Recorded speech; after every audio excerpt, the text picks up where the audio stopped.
The sun bled across the western hills in long, aching streaks when Elias Boone spotted the mule cart silent, still as a corpse sitting at the edge of his land. The sky held its breath in that strange, reverent hush the plains knew before a storm or something. Worse, orange light stretched wide across the prairie, dust lifting in lazy spirals around his boots as he stepped down from the saddle. His fingers curled around the worn grip of his old revolver. Without needing to think, he hadn't seen another soul since dawn, but the air around him pressed and heavy, thick with something unsaid. The cart had no markings, no tracks in the soil behind it, as if it had risen from the earth itself. Ancient and unwanted, to burlap sacks set lashed to the cart bed, tied with heavy twine.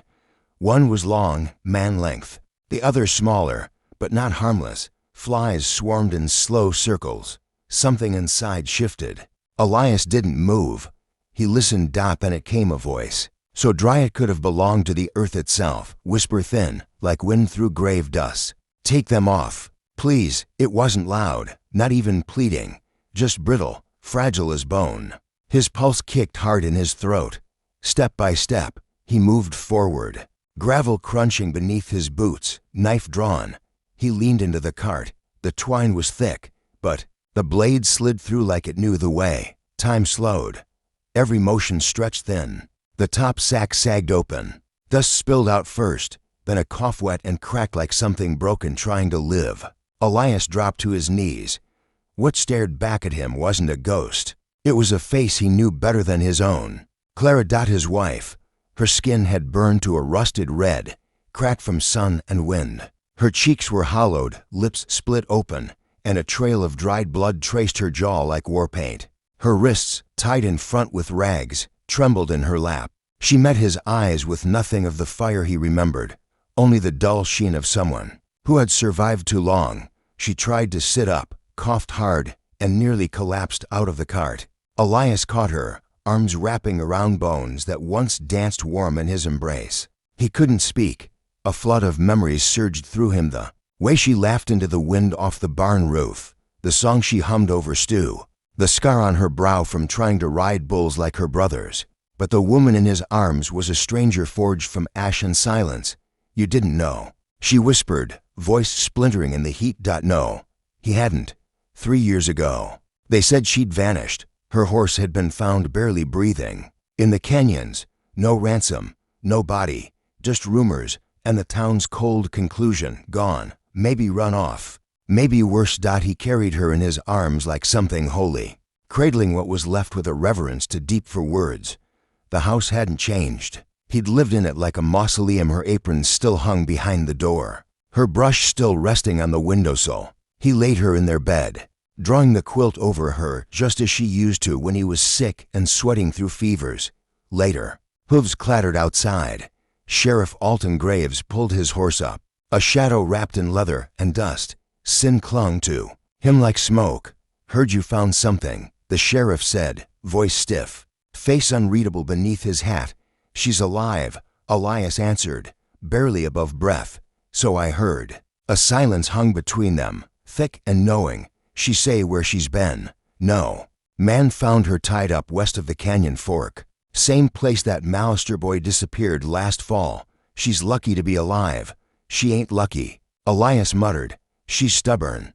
Graves dismounted, walked slow. "You gonna keep her here?" Elias stiffened. "Where else she got?" Graves offered a shrug, not careless, just tired. "Folks talk. Let 'em." The sheriff nodded, glanced at the window. Clara had moved, barely, her silhouette barely a breath behind the curtain. "You tell her." Graves said low, "She can come give a statement if she wants. Or not. Maybe she just wants to forget." He left without another word. Inside, Clara lay still, eyes open, watching light shift across the wood-paneled walls. Elias sat by her, unsure where to put his hands, unsure what words still mattered. "They left me, for dead." She nodded. "I tried to scream," she said. "They laughed. Said no one would come for a rancher's wife who never bore him a son." He swallowed hard. She was telling him she'd been taken, used, broken. He could feel her shame crawling between them, and he hated that she felt the need to say it aloud. Hated more that some part of him, a selfish, ugly part, wished she hadn't. I don't want pity, she whispered, eyes dim. I don't have pity, he answered. I have fire. She closed her eyes then, not from fear, but something quieter, something beginning. Night fell. He cooked beans and left a plate on the bedside table. She didn't touch it. He heard her cry once, soft as a dying wind. Well, he sat on the porch in her rocker, the one worn smooth by her thumb. The next morning, she tried to stand. Her legs betrayed her. He caught her before she hit the floor. No thank you, no words, just breath between them, full of memory and ache. He helped her bathe, turned his back as she undressed, left her salve and cloth. When she stepped out wrapped in his old shirt, something about her looked familiar. Changed, but not gone. That afternoon, Elias rode into town. Faces turned. Jedediah Kemp met him outside the general store. You look like you seen a ghost, Jed said. Maybe I did. You gonna tell me she's back? Jed blinked, removed his hat. Well, hell, inside. Murmurs already stirred. Moret Reading whispered to the blacksmith's wife. Just showed up. Like she never vanished. The town had its version of Clara Boone. Any truth that complicated it would be unwelcome. Elias bought bread, apples, thread. She used to sew. Maybe she still could. When he returned, she was on the porch, arms around herself against the wind. Went to town, he said. Her eyes searched his face. And they think I'm dead, or worse. She didn't flinch. Let them. That night, he found her in the parlor. Dust leapt from the piano as her fingers brushed the keys. You remember the song? He asked. She didn't reply. Just played the first notes of the lullaby she once hummed to quiet the dark. He stepped into the room, careful not to touch her silence. I wanted to die, she said softly. Every day. But something made me breathe. He looked at her, not the bruises, not the bone, but her, the tremble of her hand still holding melody. Maybe it was me, he said. Maybe, she whispered.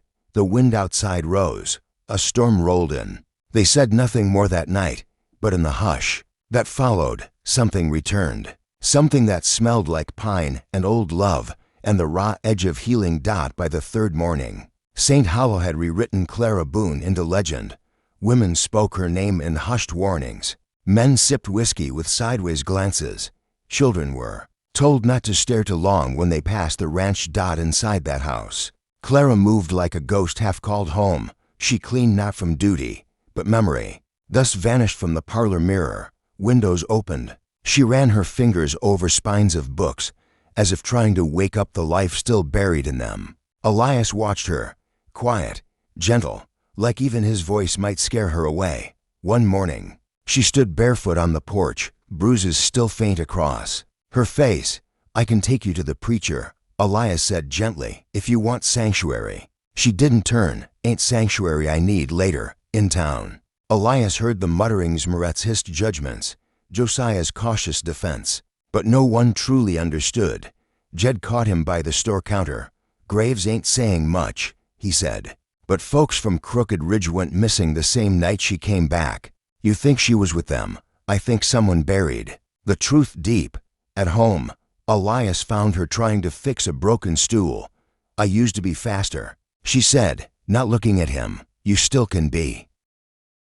She smiled barely, enough to stop his breath. He noticed the stew pot was scraped clean that night. Next morning, she was sewing. Blue thread. For the boys' room, she said softly. That room hadn't been touched since Jonah died. He left before his voice broke. That evening, Clara walked into town barefoot, braid down her back, thus clung to her hem. Moret, sweeping the boarding house steps, narrowed her eyes, then offered warm bread. Clara took it with a nod. No smile, no thank you.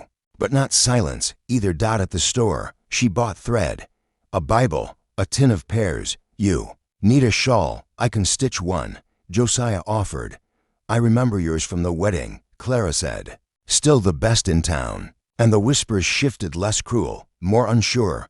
Elias met her at the well. You don't need to come into town again unless you want to.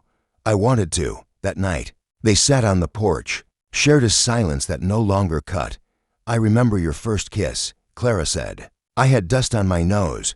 You said I tasted like earth. You laughed. Elias replied. I did. The next morning, she opened Jonah's window. The breeze smelled like sunrise and missing things. She folded his shirt, laid the curtain she sewed across the chest. Elias asked Jed, you think she's hiding something? Jed shook his head. Feels like pain, not guilt. She's stitching Jonah's name into the curtain, Elias. That ain't hiding, that's healing. One day, Elias found her with a tin of old photos. I held these at night, she said.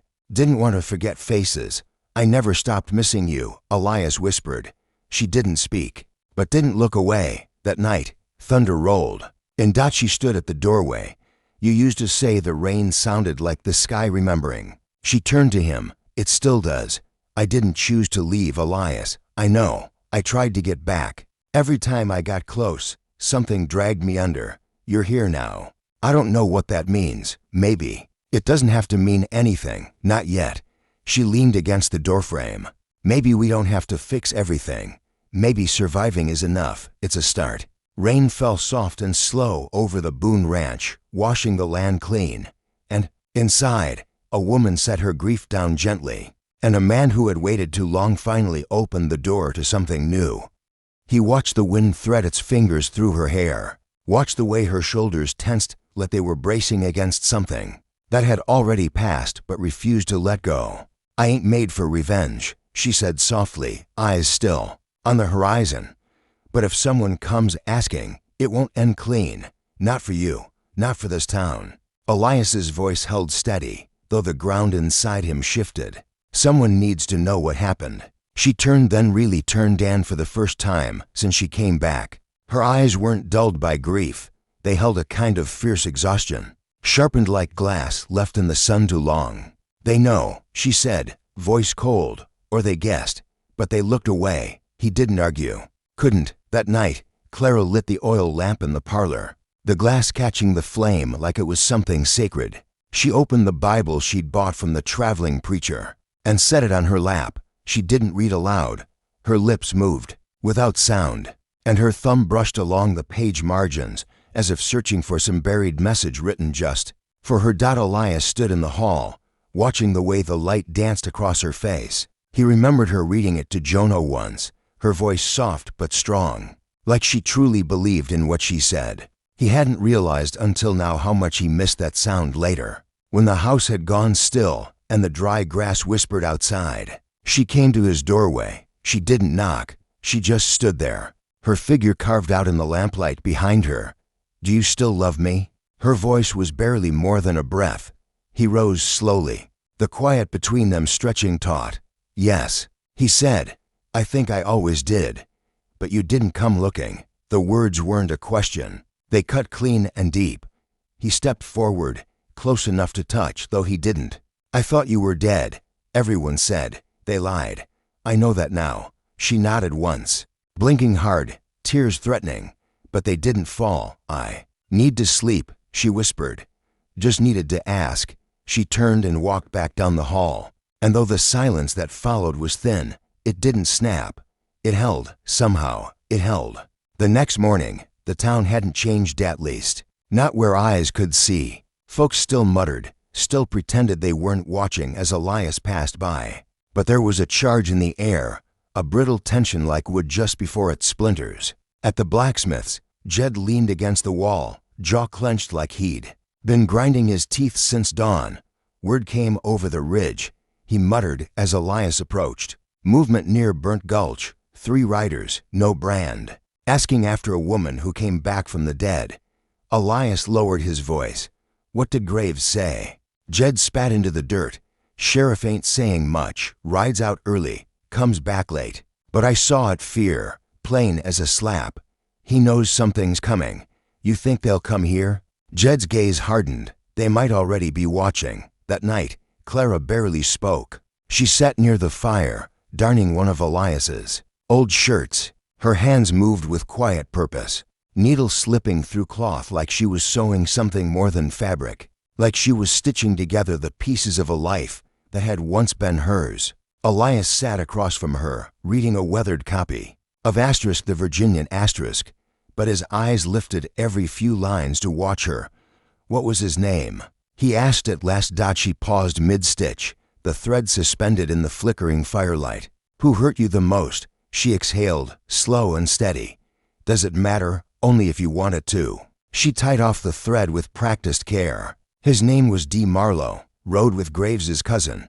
Meanest smile you ever saw. Like he was born to make people bleed.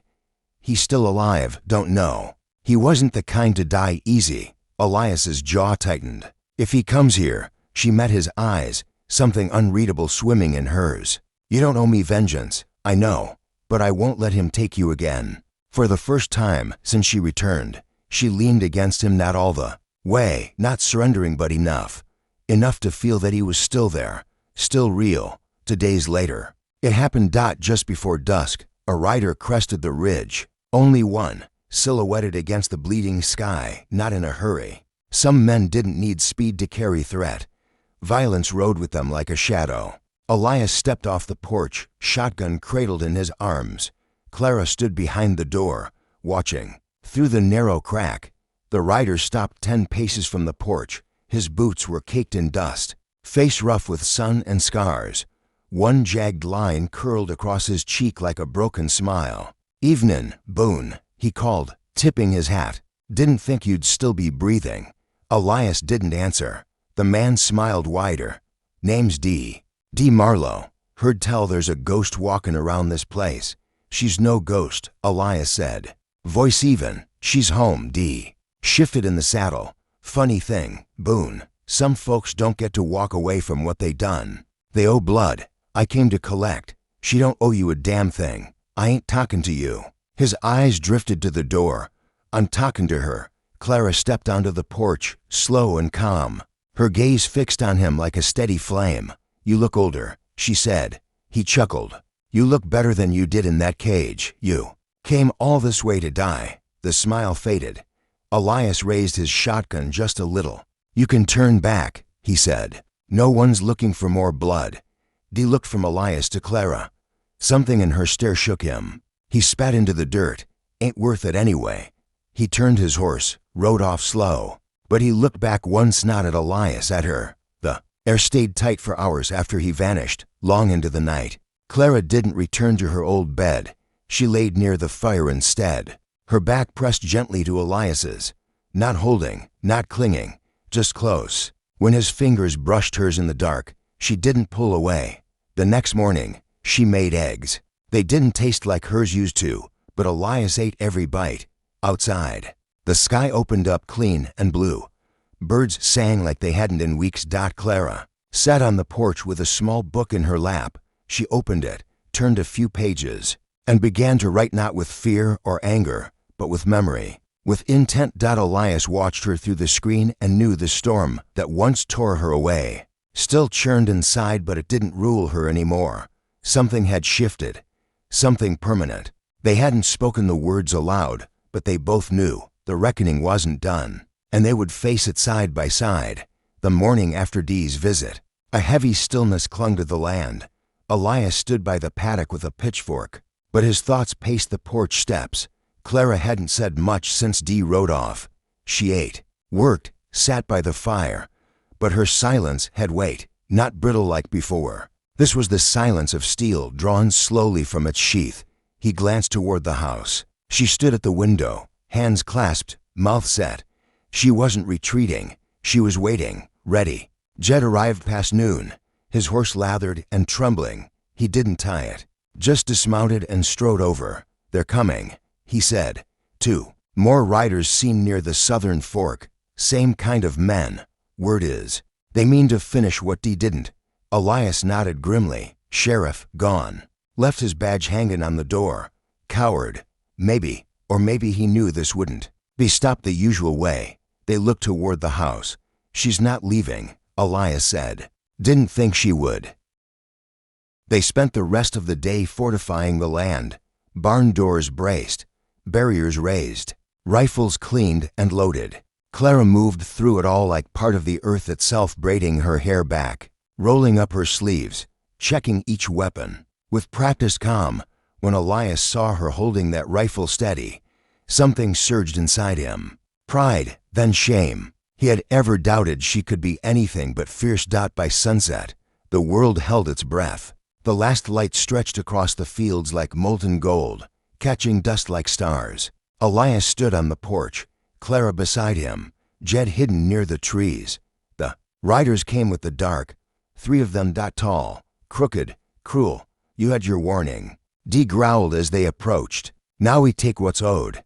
Clara stepped forward. You'll take nothing. You should have stayed in the ground. He snapped. Elias spoke, voice calm. You crossed the line. You don't get to ride back. Dee laughed. You remember. Red. He sneered. Said you were a fire he couldn't put out. He's dead now. Carved your name in his chest as he died. Clara didn't blink.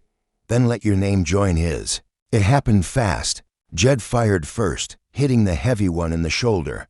He went down screaming. The tall man's horse bucked from Clara's shot, flinging him hard. Dee rushed forward. Elias barely had time to react. They crashed onto the porch, fists flying, blood and rage mixing. Elias slammed Dee's head into the wood, but Dee clawed back, going for his pistol. Clara moved. Swift, certain. She kicked the gun aside and brought her rifle stock down on Dee's jaw. He staggered, bleeding, but he wasn't done. He grabbed Clara by the hair, yanked her down the steps. Her scream tore the air. Elias dove after them. They rolled in the dust, teeth in fury. Dee sneered through blood. This ain't over. He hissed. It is now, Clara said. She held Elias's hidden pistol. She fired once. The shot echoed. Dee dropped. Final. Elias stared at the body. You didn't have to. I did, she said. I needed to. Jed emerged. The others ran. Doubt they'll come back. Let them run. Elias said. Let them all run. They buried Dee far out, where even crows didn't bother. Circling. No marker. No words. By morning, word had spread. Ma Reading came with bread and herbs. Left them by the fence. Nodded.